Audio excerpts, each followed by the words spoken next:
ज़िंदगी में अगर लगे कि दुनिया में अब सब कुछ ख़त्म हो चुका है, कहीं कोई रास्ता नहीं है, लगे कि बस अब कुछ बचा ही नहीं है मेरे लिए, तो दोस्त याद रखना, जिस दिन लगे ये कि सब कुछ मेरा ख़त्म हो चुका है, तो सोच लेना तुम्हारे इम्तिहान का पीक टाइम आ चुका है। अब इसके बाद नए रास्ते निकलने वाले हैं, अच्छे रास्ते निकलने वाले हैं। नमस्कार, मैं Ajay Pratap bright of life के नए एपिसोड में आपका स्वागत कर रहे हैं। उम्मीद कर रहे हैं आप स्वस्थ, सुरक्षित और मुस्कुरा रहे होंगे। ज़िंदगी बहुत बड़ी है, लगता है कभी कभी लाइफ में या समय चक्र में या हमारी ज़िंदगी में कभी कभी ऐसा समय आ जाता है कि लगता है कि अब तो सब कुछ ख़त्म हो चुका है, अब तो कुछ बचा ही नहीं है मेरे लिए, दुनिया अब इसके आगे है ही नहीं। लोग ऐसे ऐसे भावनाओं में बह जाते हैं कि यार दोस्त, या तो लोग इस दुनिया से ख़त्म हो जाते हैं, उनका नामो निशान मिट जाता है, या फिर ऐसे जहाँ में पहुँच जाते हैं जिनका नाम हमेशा के लिए अमर हो जाता है। आज हम आपको ऐसी कहानी के बारे में बताने जा रहे हैं जो सच्ची ही नहीं, ऐसे ऐसे हालात से होकर गुजरी हो तो यार आप उम्मीद भी नहीं करेंगे कि आप ऐसे हालात में भी ऐसे ऐसे काम हो सकते हैं। अगर आपको कहीं भी ये लग रहा है कि आप ऐसी परिस्थिति में हैं कि नहीं हमारी दुनिया ख़त्म हो चुकी है, तो दोस्त आज की कहानी आपको ऐसा मोटिवेट करेगी कि आप लाइफ में कभी डीमोटिवेट तो होने का सोच ही नहीं सकते हैं। आज हम आपको एक सच्ची घटना जो है सिंधुताई सकपाल महाराष्ट्र की रहने वाली एक ऐसी महिला जिनकी शादी 10 साल की एज में 35 साल के आदमी से कर दी जाती है। आप सोच सकते हैं 10 साल की बच्ची जिसकी कितनी, उसको खुद ही नहीं पता उसके लिए अच्छा कौन है, बुरा क्या है। उसको अपने माँ बाप के सिवा दूसरे किसी के बारे में पता ही नहीं कि कौन मेरा अपना है, कौन मेरा पराया है। 1948 में महाराष्ट्र के वर्धा जिले में एक गरीब फैमिली में पैदा हुई सिंधुताई सकपाल। जब पैदा हुई तो घर वाले इतने निराश हुए, उन्होंने उनका नाम ही चिंदी रख दिया। चिंदी एक ऐसा घर का फटा पुराना कपड़ा या छोटा सा टुकड़ा कहें जिसका कोई वजूद नहीं होता है, लोग फाड़ के फेंक देते हैं या पोछा लगा देते हैं, या मतलब कहीं भी कुछ भी उसका कोई वजूद नहीं रह जाता है। चिंदी नाम तो पड़ गया, लेकिन शायद समय और परिस्थिति को कुछ और ही मंजूर था। सिंधुताई सकपाल की जो माता जी थी वो उसको पढ़ाना नहीं चाहती थी। उनको लगता था कि नहीं, घर के काम करेगी, गाय चराएगी, गुजर बसर हो जाएगा, उसका कोई काम नहीं रह जाएगा। लेकिन उनके पिताजी उनको पढ़ाने में अच्छे तरह से माहिर थे। वो चाहते थे कि सिंधु पढ़े। जब सिंधुताई की माँ उनको गाय चराने के लिए भेजती थी तो चुपके से उनके पिताजी जो है गाय खुद ही चराने चले जाते थे और उनको वहाँ से स्कूल भेज दिया जाता था। कभी कभी स्कूल में लेट पहुँचती थी तो टीचर उनको डांटते भी थे। जब अध्यापकों को ये पता चला कि नहीं, इसके घर की कंडीशन ऐसी है, तो फिर उन्होंने बिना एग्ज़ाम लिए ही सिंधुताई को 4थी क्लास में प्रमोट कर दिया। चूँकि सिंधुताई पढ़ने में अच्छी थी, इसलिए उनको 4थे क्लास में एडमिशन दे दिया गया। कुछ समय के बाद जब वो 10 साल की हुई तो उनका विवाह कर दिया गया एक 35 साल के आदमी के साथ।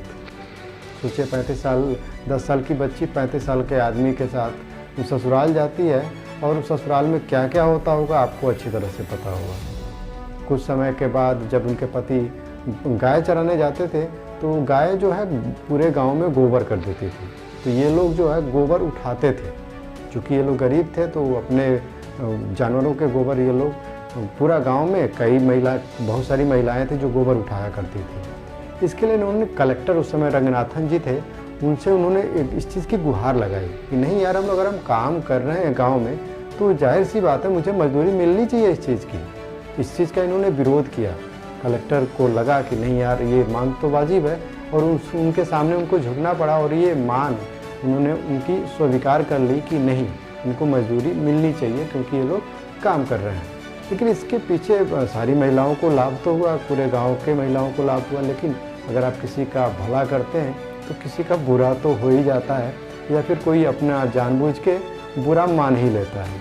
उस गाँव के प्रधान जो था उनसे उनकी बनी नहीं, और इसका खीस वो कैसे निकालता है कि जब वो प्रेग्नेंट रहती हैं तो उस समय उसने उनके पति को कहा कि यार, जो तुम्हारे बीवी के पेट में जो बच्चा है वो तुम्हारा नहीं, वो मेरा है। हालात वही पुरानी दशकों की आ गई, जब रामायण में एक गांव के व्यक्ति के कहने पर जो है श्री रामचंद्र ने माता सीता को घर से निकाल दिया था। ये कहानी यहाँ पर भी रिपीट हुई और उनके पति ने उनके कैरेक्टर पे उंगली उठाते हुए उनको बहुत मारा, इतना मारा कि वो बेहोश हो गई। उनके पति को लगा कि अरे यार ये तो मर गई, अब इनको बचाएं कैसे। अपने आप को बचाने के लिए उनके पति ने घसीट के ले जाके उनको उस गायों के बीच में छोड़ दिया जब वहाँ गाय बंधी रहती थी। अब गायों के बीच में जाके उन्होंने ये दिखाने के लिए कि नहीं, गायों के पैरों से कुचल के ये मारी गई है, सारे गायों को उन्होंने खोल दिया। अब गाय तो गाय होती हैं, जानवर भी होती हैं। उस समय सिंधु ताई की प्रेगनेंसी भी थी, लास्ट का महीना चल रहा था।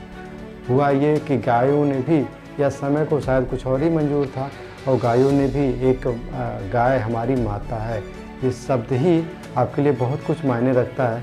उन गायों के बीच में कुछ 1-2 गायें ऐसी थी जो उन्होंने सिंधु ताई को चारों तरफ से घेर रखा था। एक तरह से कहें उनको उनकी रक्षा कर रही थी। गाय चिल्ला रही थी कि अब उठ जा, क्योंकि बेहोश थी वो। उस बेहोशी की हालत में उन्होंने एक बच्ची को जन्म दिया। जब उनकी नींद खुली तो बच्ची का डिलीवरी हो चुका था, बच्ची बगल में लेटी हुई थी। उनको नार काटने के लिए, आपको बताऊं मैं किस परिस्थिति में रही होंगी कि नाल काटने के लिए भी पत्थर का सहारा लेना पड़ा। वहाँ पे पड़े पत्थरों से मार के बच्ची का नाल काटा गया। उस परिस्थिति का आप अनुभव कर सकते हैं कि कैसी परिस्थितियों में सिंधु ताई ने अपने आप को वहाँ से निकाला। फिर उन्होंने तय किया कि नहीं, अगर ये माँ, मतलब गाय हमारी माता मेरी रक्षा करती है, तो मैं भी एक माँ हूँ और आज के बाद सिर्फ मैं माँ ही रहूँगी। मैं ना किसी की पत्नी रहूँगी, ना किसी की कुछ नहीं, माँ बनूँगी। फिर उन्होंने वहाँ से निकली, अपने मैके गई, लेकिन मैके वालों ने भी उनको एक्सेप्ट नहीं किया। देखिए आप कैसी परिस्थिति में जी रहे हैं, जहाँ आपको ससुराल वाले भी घर से निकाल चुके हैं और आपको मैके वाले भी नहीं पूछ रहे हैं। कैसी परिस्थिति हो रही होगी उस समय, आप कल्पना कर सकते हैं। ऐसी परिस्थिति में वो निकल गई बाहर के दुनिया में और भीख मांगना शुरू कर दिया। भीख मांग के उन्होंने अपने आप को जिलाना शुरू कर दिया, क्योंकि 10 दिन की बच्ची भी उनके साथ अभी पैदा हुई है जो। उसके बाद उन्होंने क्योंकि समाज में बहुत सारे के लोग रहते हैं, उन समाज के दरिंदों से बचने के लिए वो जो है शमशान घाट जाके चली गई, क्योंकि उनको पता था कि शमशान घाट में रात में कोई नहीं आता है। जो भीख मांग के लाती थी उसका रोटी बना के, वो मुर्दों का जो जलता था चिता, उस चिता पे वो रोटी बना के खाती थी। उसके बाद फिर वो भीख मांगे स्टेशन पे चली जाती थी। स्टेशन पे इन्होंने देखा कि यार बहुत सारे बच्चे हैं जिनको जो है जिनका कोई नहीं है। उन बच्चों को उन्होंने फिर पालना शुरू किया। फिर उन जो भीख मिलता था उस सारे बच्चों को बना के देती थी, वो बच्चे उनको खाते थे। तो उस चक्कर में वो बच्चे या वो भिखारी इनकी रक्षा करते थे और ये उन बच्चों को खाना खिलाती थी, बनाती थी। ऐसे धीरे धीरे कारवां बढ़ता गया। फिर जो है इन्होंने एक स्टेशन के बगल में ही इन्होंने एक कुटिया बना लिया और उसी में सारे बच्चों को लेकर रहने लगी। और धीरे धीरे आपको बताऊं, ये सिंधु ताई ने एक आश्रम बना लिया। आश्रमों में जिन बच्चों के माँ बाप या अनाथ होते थे, जिनका कोई नहीं होता था, उनको ये लाके पढ़ाती थी, लिखाती थी। और आपको बताऊं, ये बच्चे नॉर्मली नहीं पढ़ते थे, वो ये इसमें से कोई IIT किया हुआ है, कोई डॉक्टर बना, कोई इंजीनियर बना, यहाँ तक कि अच्छे बिजनेसमैन में हैं। आज के समय में करीब इनके हिसाब से सिंधु ताई के करीब 1000 से ज़्यादा दामाद हैं। लगभग 750-800 से ज़्यादा इनके बच्चे के रूप में हैं इनके सिंधु ताई के हिसाब से। और अगर लगभग आपको बताऊं 4 राष्ट्रपति प्रतिभा पाटिल, राष्ट्रपति अब्दुल कलाम, राष्ट्रपति कोविंद जी और राष्ट्रपति प्रणब मुखर्जी, 4 राष्ट्रपतियों के द्वारा इनको पुरस्कार भी मिला। लेकिन उस सम्मान से ज़्यादा इनको पैसों की ज़रूरत होती थी, क्योंकि बच्चों का आश्रम चलाना, सबको खिलाना केवल भीख मांग के आप नहीं कर सकते थे। सरकार मदद नहीं करती थी, केवल जो है सम्मानित करती थी। सम्मान से पेट नहीं भरता है, उसके लिए खाना चाहिए, रोटी चाहिए, आटा चाहिए और उसके लिए पैसा चाहिए। फिर ये हर जगह बड़े बड़े स्टेज पे इनको बुलाया जाने लगा, हर जगह स्टेज पे वो जाती थी।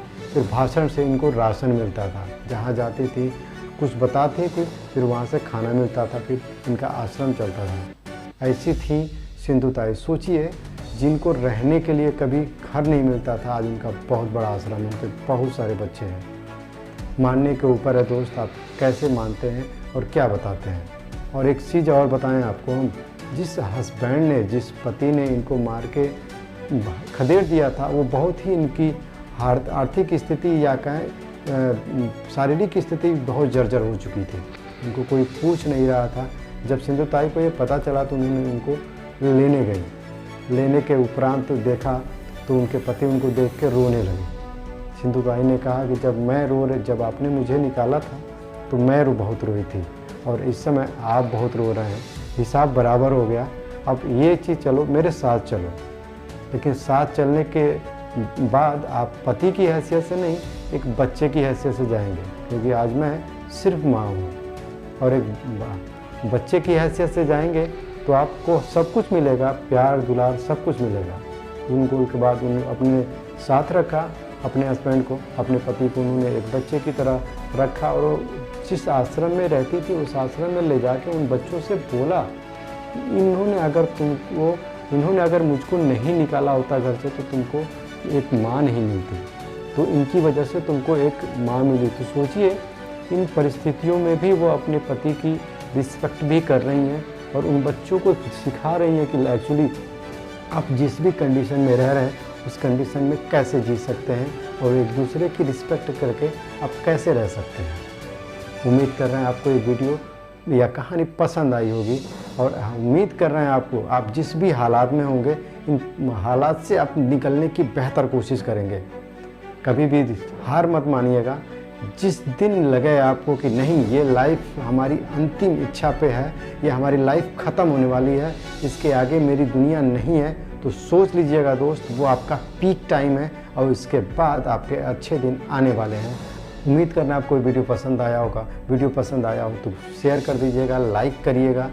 कोई सुझाव हो तो हमें कमेंट बॉक्स में कमेंट करिएगा। मिलते हैं अगले वीडियो में, तब तक के लिए जय हिंद।